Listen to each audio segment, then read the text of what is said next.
Avis à la population. Maurienne TV vous présente la place du village.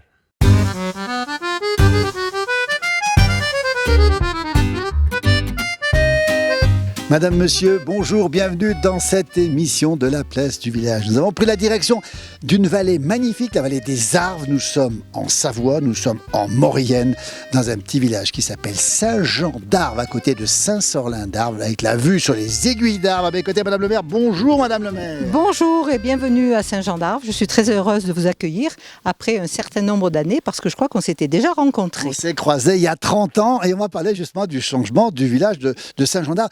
270 habitants, on est toujours à une demi-heure de Saint-Jean-de-Maurienne. On est toujours, pour les gens qui ne connaissent pas la route, on va dire une demi-heure, 35 minutes.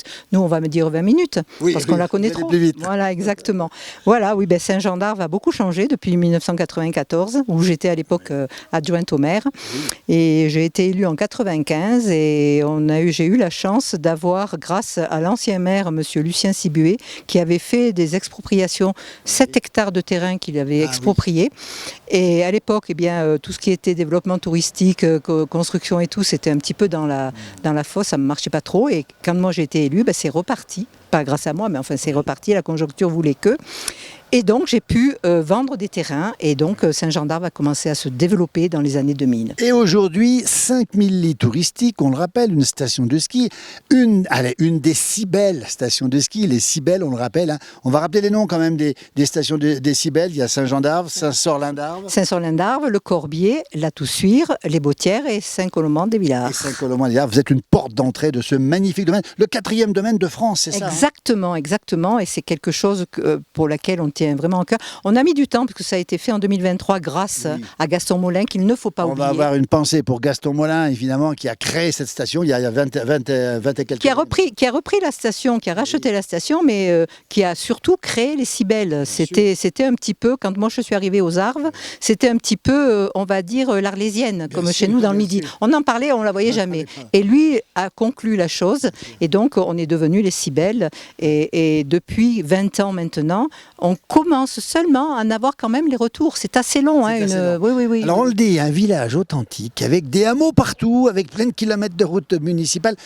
Combien de hameaux? Alors il y a 25 hameaux, il y en avait 27, mais il n'y en a plus que 25 qui ne sont pas habités toute l'année. Et nous avons 25 kilomètres de voirie communale. Donc c'est pour déneiger l'hiver aussi. Ah, exactement.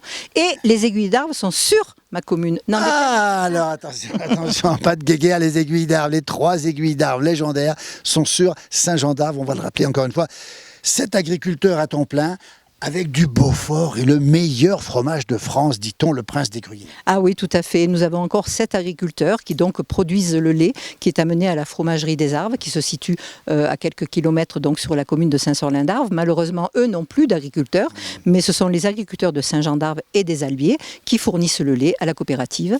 Et donc, on profite de ce Beaufort et c'est vraiment quelque chose d'extraordinaire parce qu'il y a énormément de ventes à la fromagerie. La fromagerie, un endroit qu'il faut absolument aller voir justement à Saint-Jean-d'Arves. On va rappeler 270 habitants. Les Arvins, on les appelle comme ça? Les Arvins et les Arvinches. Les Arvins et les Arvinches. Madame le maire, vous êtes originaire de Marseille. Vous avez réussi l'exploit de vous intégrer, d'être repiqué ici, on va le dire. Non seulement d'être intégré, mais de prendre la première place, de devenir l'édile. Et depuis maintenant 5 mandats, à croire que ça leur a plu, ou alors ils n'avaient personne d'autre à mettre. Hein. Ils ont pris la meilleure des plus mauvais. C'est pas moi qui le dis. Et puis ce village est beau. Regardez derrière nous, on a un cadre magnifique ici. On a encore un vieux village. On a une station qui est restée dans un village authentique, Madame le maire. C'est la volonté des habitants de ne pas ressembler à des grandes stations de ski. Alors déjà, on n'avait plus la possibilité, puisque c'est M. Giscard d'Estaing, quand il était à Val-Louise, qui avait refusé. C'était donc rez-de-chaussée plus 2. Et nous, à Saint-Jean-d'Arves, moi j'ai tenu quand même, quand les propositions sont arrivées, à garder justement cette âme de petit village. Et je dois vous dire qu'en habitant Saint-Jean-d'Arves depuis 1976, beaucoup de gens qui ont connu Saint-Jean-d'Arves sans rien, lorsqu'ils sont revenus avec toutes ces constructions, ces 2 résidences de tourisme et tout ce qui s'est construit, eh bien, n'ont pas été choqués.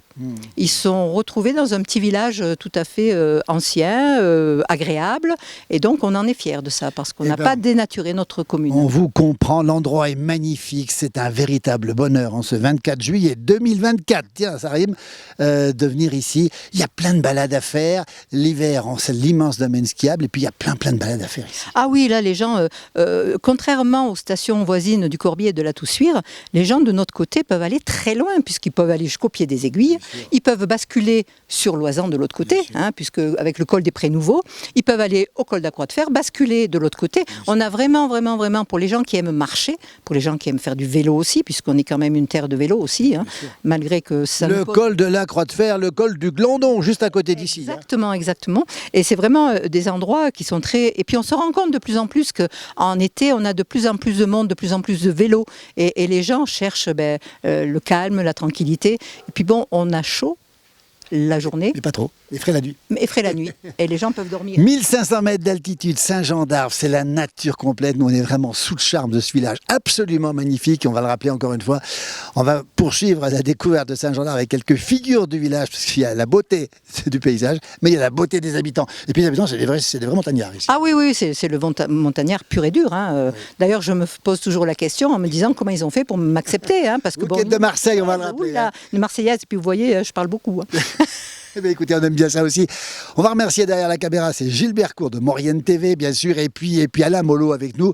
On est parti à la découverte de ce magnifique endroit. Regardez comme c'est beau, c'est bucolique, c'est naturel, c'est frais, et ça donne vraiment envie d'y rester, Madame la maire. D'y rester, exactement, d'y rester. Merci. Alors, on invite tout le monde à venir nous rencontrer. Elle est toujours à Saint-Jean-d'Arves, devant un soleil magnifique, avec derrière nous, alors des choses étonnantes, on a une chèvre et un beau qui est à mes côtés, Ingrid. Bonjour Ingrid. Bonjour. Ils sont à vous? Oui, ils sont à moi, oui. Alors, c'est des races qu'on n'a jamais vues encore, nous, ça. C'est quoi la race de la chèvre? Alors, vous avez un bouc nain et la chèvre. Alors, je me rappelle plus de la race, mais... Alors, la chèvre, elle est carrément sur le toit, c'est normal? Oui, ils adorent ça. Oui, ils aiment bien grimper. Vous êtes natif d'ici? Oui. Vous vivez ici? Oui. Toute l'année, comme on dit? Toute l'année, c'est ça. Et alors, vous avez la chance de travailler dans la vallée des Arves ici? Oui, à Saint-Sorlin. À Saint-Sorlin. Oui. Racontez-nous un petit peu. Ici, vous aimez la nature, la preuve. Elle est en train de se brosser, c'est extraordinaire ça quand même. Vous avez vu un peu? Ils adorent, se gratter aussi, Oui. vu d'ici. C'est quoi le bonheur de vivre à l'année ici à Saint-Jean-d'Arves, dans ce petit village? Vous avez la chance d'y travailler dans cette vallée. C'est quoi le bonheur de vivre ici? C'est le calme en intersaison et puis après on retrouve de la vie pendant la saison. Donc, ouais. On entend dire qu'on est un peu loin de tout de temps en temps. Vous dites quoi, Ingrid? On est loin de tout, oui, ça c'est sûr, mais bon, on s'adapte. On descend sur Saint-Jean-de-Maurienne, on bouge. En intersaison, on a le temps, donc voilà. Regardez, comment elle s'appelle? Comment il s'appelle? C'est Happy. C'est Happy. Et puis c'est Oli là-bas. Oli là-bas, ouais. Regardez, alors ça c'est extraordinaire. Alors, et vous les avez pour quelle raison? Pour le bonheur de les avoir? En fait, parce que j'aimais ça, et en fait, c'est ma nièce qui m'a offert Happy pour mon anniversaire, pour mes 40 ans. Comment elle s'appelle la nièce? Alizé. Eh bien, Alizé a fait un beau cadeau à sa tante. C'est extraordinaire. Elle s'y va la vie ici, à Saint-Jean-d'Arves, ici. On rappelle 1500 mètres d'altitude. C'est le bonheur parfait. Il y a un silence total ici. Oui, on est très bien, ouais. Vous auriez pu quitter votre village natal ici ou pas?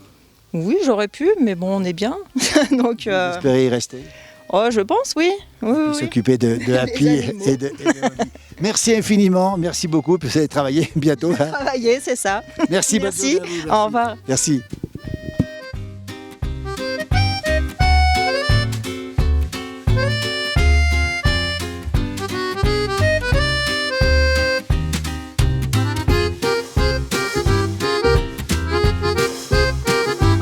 Allez, on va retrouver Daniel ici.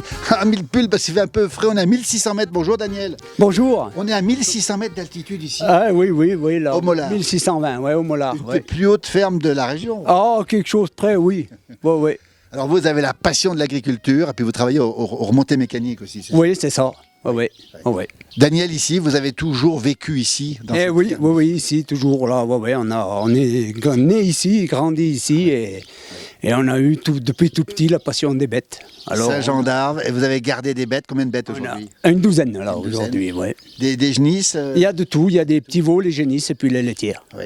24 juillet 2024 pour l'enregistrement, on le rappelle. Alors, rappelez une chose aussi, c'est que les foins ne sont pas encore terminés. Non, puis c'est loin d'être fini. On a commencé un peu plus tard, il a plu tellement plu.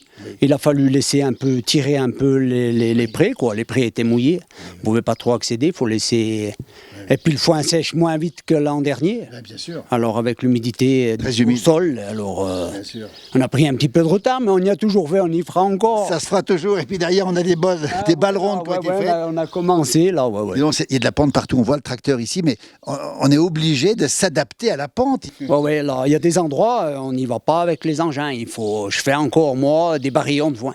Alors, vous êtes un des derniers à faire des barillons de foin. Explique ce que c'est que des barillons de foin, c'est quoi exactement? Ah ben là, j'en ai, il faudrait aller en chercher un. Il y a 3 cordes avec le bâton, et puis au bout, il y a des troilles. Enfin, les troilles, on appelle ça la troille en patois. C'est pour attacher le barillon. Il faudrait vous en faire voir un.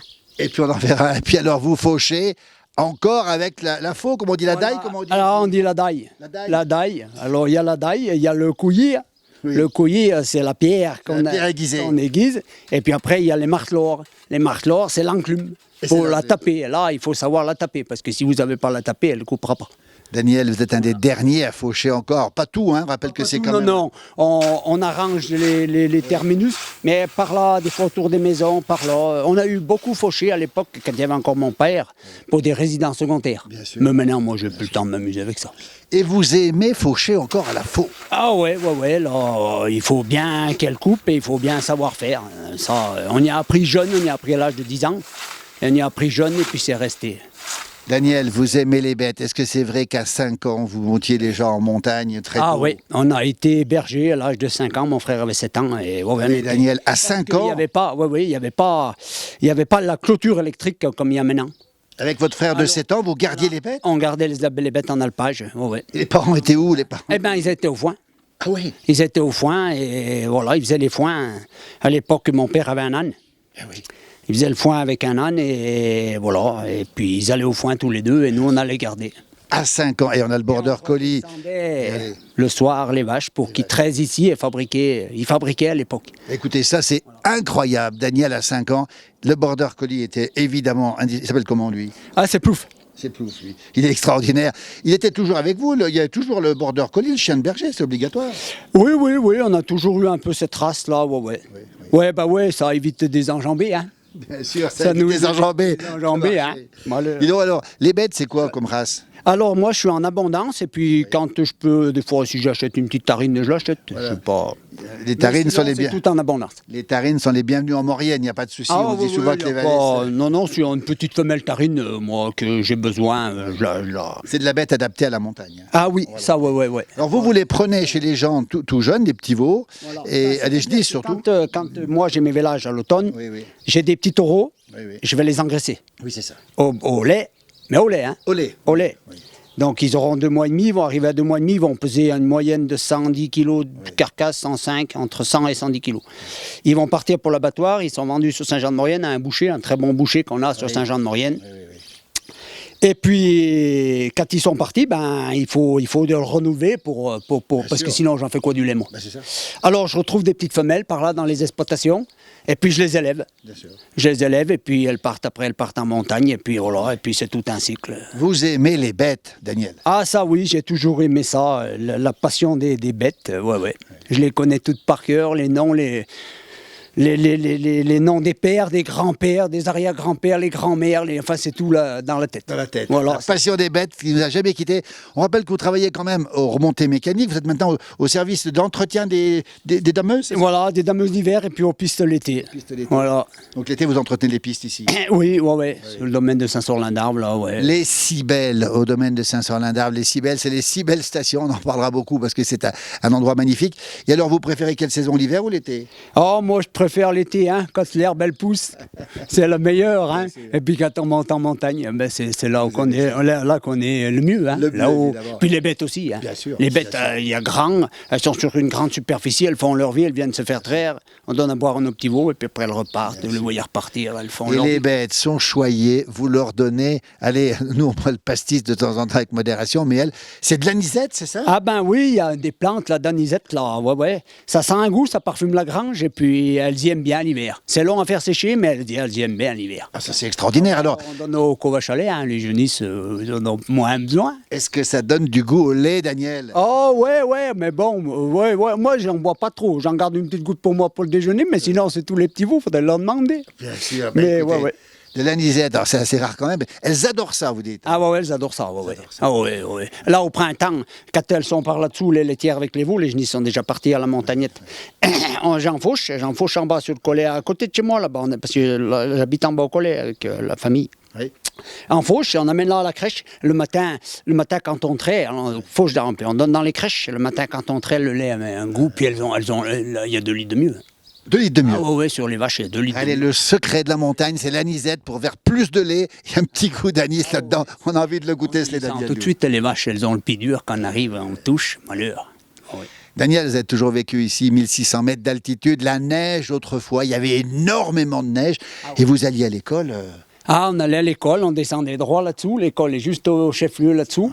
Et puis, le papa, il ouvrait la route, il ouvrait le chemin à la pelle. Et puis, nous, on descendait derrière. On était tout petits parce qu'on en avait jusqu'au ventre. Hein. Et pour remonter à midi Et pour remonter à midi, des fois, le chemin, il était bouché. Et puis, on remontait comme on pouvait parce que le papa, il nous faisait pas pied tout le temps la route, hein, vous comprenez. Il y avait plus de neige qu'autrefois. Ah, bien sûr, c'était pas puis. Et puis, elle durait. C'est-à-dire que ça durait, ça venait le froid, ça venait, c'était une moyenne qui tournait entre moins 10, moins 15, ça durait dans le temps. Aujourd'hui, ça fait du yo-yo. Ça fait voilà. Absolument. Voilà, ça neige 30 cm, mais demain, il peut pleuvoir à 2005. Et les avalanches, Daniel, vous avez connu ça et il y en a toujours eu. Il y en a toujours eu, là, sur le Charvin, là, et sur la montagne au-dessus, là, ouais. Vous avez peur des avalanches ou pas? Oh, peur, nous, non. Peur, c'est sûr, les faire. Oui. Peur, non, là, nous, on craint pas trop. Et puis ici, il y a l'Arvan qui est un torrent alors qui devient vraiment en furie. Et puis il y a des inondations qui ont eu lieu aussi. Ah oui, là, cet automne, sur la commune de Saint-Saul-Lindarbe, là, il y a eu une grosse... On se rappelle l'église qui a été... Ouais. Et puis en montagne, il y a le loup. Alors le loup, est-ce qu'il est là, le loup, Daniel? Ah il est là, ouais. J'ai déjà vu 2 fois. Ah bon? Ah oui, j'en ai déjà vu 2, là, ouais. Il y a quelques années, il faut avoir un coup de chance. Mais ouais, j'en ai déjà vu 2. Et alors, le loup, c'est bien ou pas bien pour la montagne? Ah pour nous, c'est pas bien. Maintenant, là, après... Les moutonniers se sont fait attaquer ici? Ah bien sûr. Ouais. Ah oui, il y a eu des attaques, bien sûr. Hein. Les gens peuvent plus aller... À l'époque, les gens allaient en alpage avec leurs moutons, ils les laissaient. Bien sûr. Ils les laissaient, ils avaient un grand domaine, ils avaient un grand parcours, et puis les bêtes, elles y étaient bien. Bien sûr. Aujourd'hui, vous ne pouvez plus. On peut pas. Vous ne pouvez plus. Donc, qu'est-ce qu'ils ont fait? Ils ont abandonné les alpages, ils ont abandonné les montagnes, et puis les moutons sont autour de chez eux dans des filets. Daniel, C'est dommage, hein? passionnant, qui raconte son histoire, son vécu. Vous auriez pu vivre en ville, Daniel, ou pas? Non. Ah non, on y va parce qu'il faut y aller de temps en temps, mais après on y remonte. Hein. Vous êtes un peu des derniers aujourd'hui à vivre un peu comme autrefois, on va dire. Oh, un petit peu. Oui, un petit peu. On aime encore bien. Bien sûr. Voilà. Ça vous plaît? Et le béret, on va le montrer, parce que le béret, il fait partie de... Vous l'avez tous les jours? De temps en temps. Oh ouais, de temps en temps. Ouais, des fois quand il fait chaud, on l'enlève parce que ça te chauffe plus la casquette. On rappelle où on est, le Mollard, ici, 1600 mètres, à Saint-Jean-d'Arve, cette vallée ici, les Cibelles, etc. Et puis on l'a pas dit, les aiguilles d'Arve en face. Ah ouais. Est-ce que vous les regardez encore? Oh bon Dieu, on les voit tous les jours. On y va de temps en temps. On est en montagne des bêtes là-haut. Oui. Ouais, on monte des bêtes pour des copains là. Alors on va se donner un coup de main. On n'en monte plus comme on en a eu monté. Ça. On a eu monté 200 bêtes là-haut. Maintenant, ça s'en monte 80, 90. Vous êtes monté au sommet des aiguilles ou pas? Non, on va au pied des aiguilles. Hein, on va sur vous-même du col. Oui. Oh non. Non, de la montagne, nous, on en fait assez. On n'a plus besoin d'en faire. Daniel, merci. Déjà, on a assez couru. Merci pour ce témoignage ici. On rappelle ici au Mollard Saint-Jean-d'Arve. Cet endroit est absolument magnifique. C'est un des plus beaux endroits des pays de Savoie, de la région, on va dire, et de France. Vous êtes d'accord avec moi? Ah ouais, on est pas trop mal, faut pas se plaindre. Oui. Ouais. 1600 mètres, c'est quand même assez haut, mais l'été, il fait frais, même s'il y a le réchauffement climatique. Ah oui, il fait chaud quand même. Ça chauffe. Ah oui, ça chauffe quand même. Ah oui. Oh malheur, quand il fait chaud quand même. On va vous laisser. Belle journée à vous. Merci beaucoup, Daniel, pour ce moment passé avec vous. Et puis, on va nous poursuivre la découverte de ce beau village de Saint-Jean-d'Arve. Merci à vous. Merci à vous beaucoup. d'être passé, Philippe. Merci. Merci beaucoup. Et puis, ma foi, À bientôt. C'est pas beau, ça? Dis donc.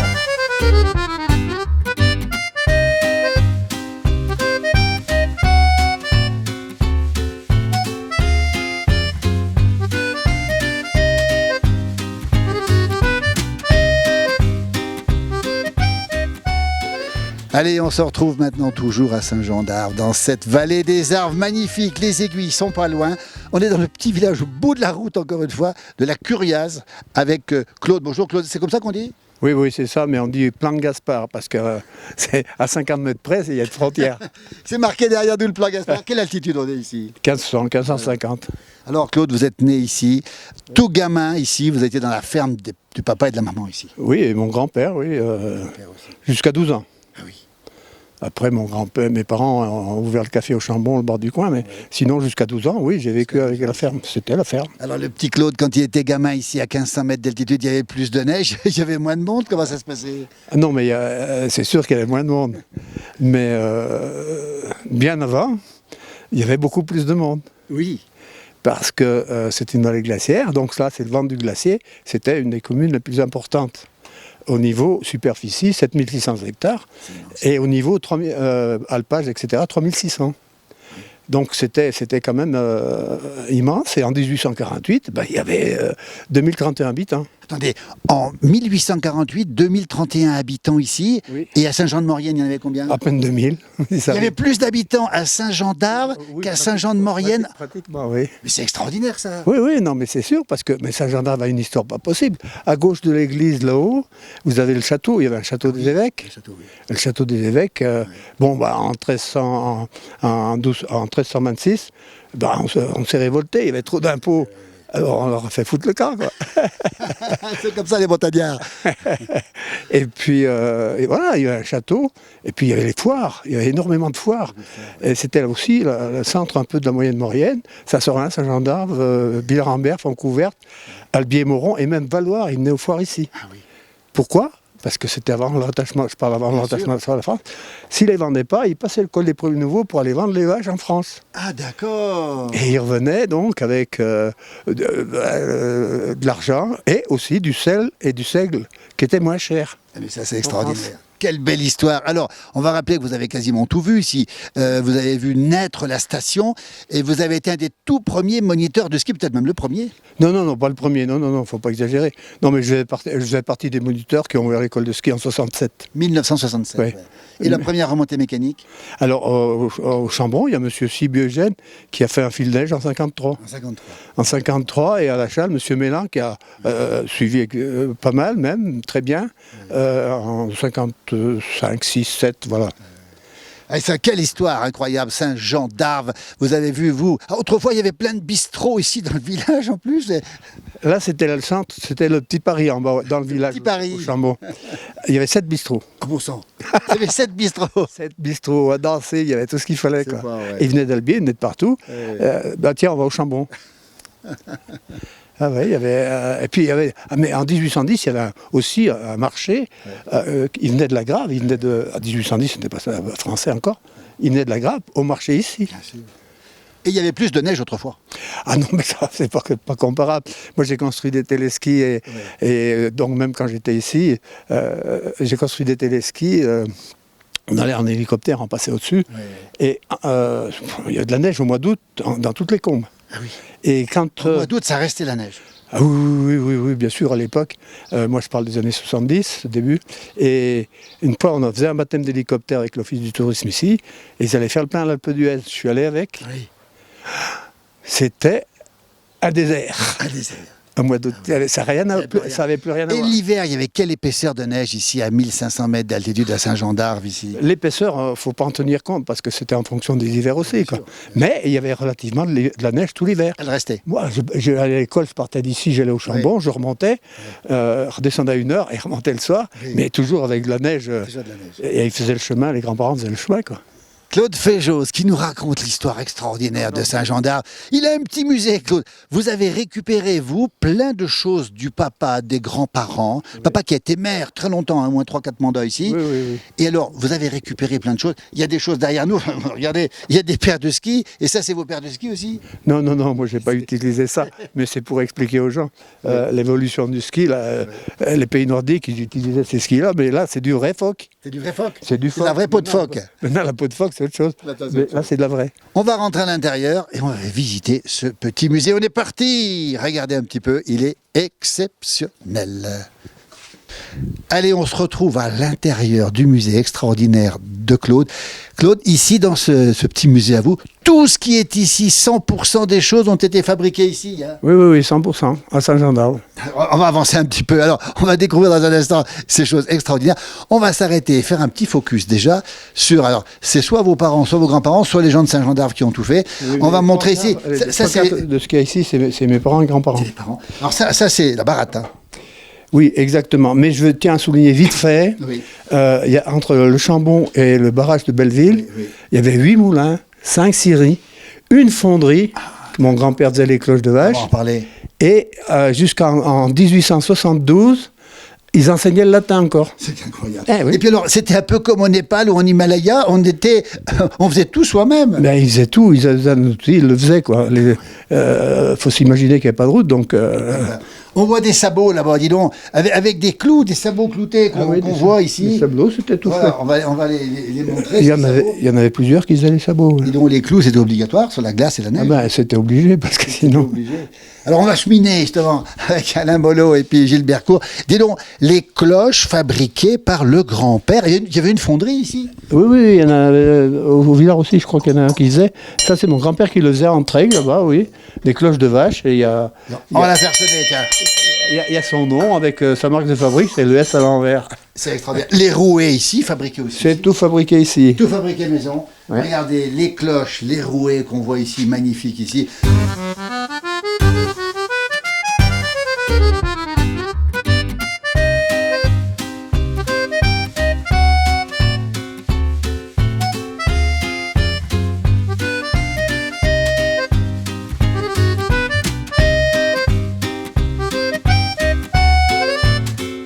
Alors le petit berceau qu'on va découvrir ici, Claude Féjoz, ce petit berceau, c'est votre arrière-grand-père, on le voit très bien. Et- Mon arrière-grand-père, et oui, voilà, moi j'ai dormi là-dedans. Voilà. Ma mère, elle filait là, elle mettait une sangle ici, au bout de son pied, et elle bougeait le pied comme ça me berçait. Regardez si je dors bien là-dedans. Tiens, on va montrer comment il fonctionne ce petit berceau là. Regardez un petit peu comme il est beau, regardez. Il est magnifique, on dort bien dedans. On dormait bien dedans. J'ai bien dormi. Alors, et puis là, ça c'est le sac à dos aussi du... Ah, ça c'est quoi? C'était une chemise? Bah, oui, parce qu'il cultivait le chanvre aussi. Hein. Ah oui. Et donc, ça c'est une chemise de lin. Mais sinon, oui, il faisait tout ça. Ça c'est le tissu d'ici qu'il faisait. Tissu d'ici oui, aussi. oui. Et puis donc, ça c'est le sac. Alors ça c'est incroyable, ça c'est mon le sac père. de papa. Oui, il faisait les aiguilles d'arbre, etc. Chose étonnante, Claude, on va le rappeler, le papa, qui a été maire, on le rappelle, a posé une croix sur Au sommet de la centrale. au sommet de la centrale. Avec trois autres, il y a la photo ici, Ah oui, d'accord. en 39. Il est monté poser la croix qui est toujours là-haut. Oui, ils l'ont réinstallé un petit peu, mais oui, c'est... Claude, un mot aussi sur... il fait plein de bonnes choses intéressantes. Regardez, il y avait plusieurs et métiers. fabriquer maison, fabriquer à Saint-Jean-d'Arve aussi. Oui, il y avait plusieurs métiers à tisser, hein. Bien sûr, Donc 3 ou 4 je crois, mais ça c'était fabriqué à Saint-Jean-d'Arve. bien sûr. Ouais. Tout est dans son jus, tout est fabriqué ici. Et puis Claude, on va le rappeler. Alors, vous faites... Je souligne simplement, il y avait énormément de population à Saint-Jean-d'Arve, mais les familles étaient nombreuses.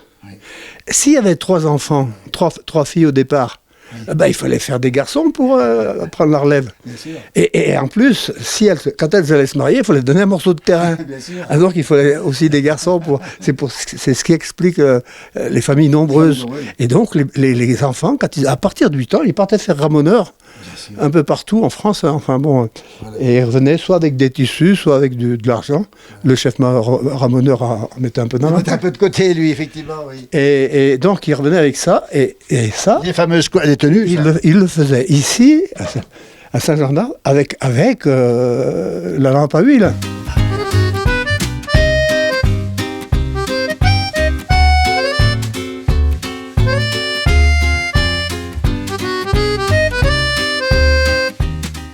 Allez, ben voilà, on se retrouve avec les livres qui ont été faits. Alors, vous avez plus que participé à ces ouvrages, vous. Non, pas plus, beaucoup comme tout le monde. Mais on l'a fait, celui-là, avec l'ancien directeur de l'école de l'Office du tourisme, qui est parti au Canada, et qui a terminé le bouquin au Canada pendant 10 ans. Allez, ça s'appelle Saint-Jean d'Arve et la maison d'édition, on ne l'a pas, c'est pas grave. Ici, Saint-Jean d'Arve, ici, et puis c'est Robert Vial d'Ichamois. Ça, c'est une figure de... C'est une figure, une légende d'ici. Une Pas une légende légende, d'ici. non, c'est pas une légende, c'est une figure. Merci Claude, on va remercier derrière la caméra Alain Molot et Gilbert Cour qui nous ont permis de faire cette émission. On a été tellement heureux de découvrir Saint-Jean d'Arve. Merci à toutes et à tous et à très vite pour une prochaine émission de la place du village. Belle fin de journée à vous tous et à très bientôt. Merci encore Claude. C'est moi qui vous remercie beaucoup et tous les Arvins vous remercient. Merci infiniment.